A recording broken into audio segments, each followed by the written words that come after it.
如果她不是皇后的话，怎么对你宫中的事情这么清楚？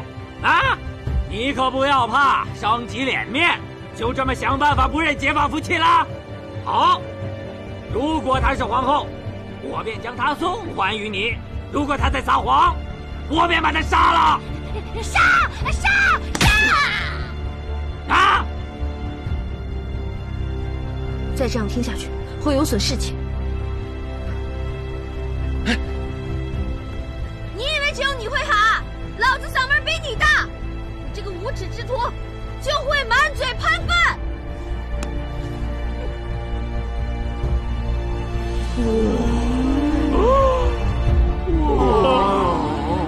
这才是漂亮的女人。我才是漂亮的女人！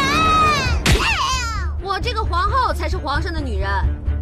你竟然敢找人来假扮，你不要脸！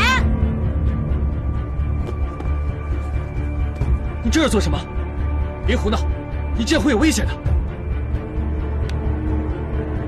都看清楚了吧？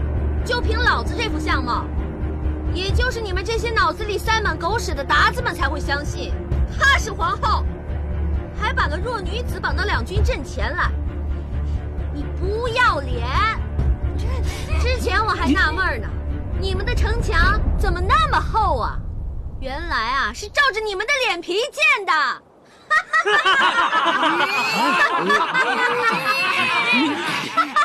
你别说了，你这个女人嘴尖舌利，言行粗鲁，哪有一国皇后的仪态？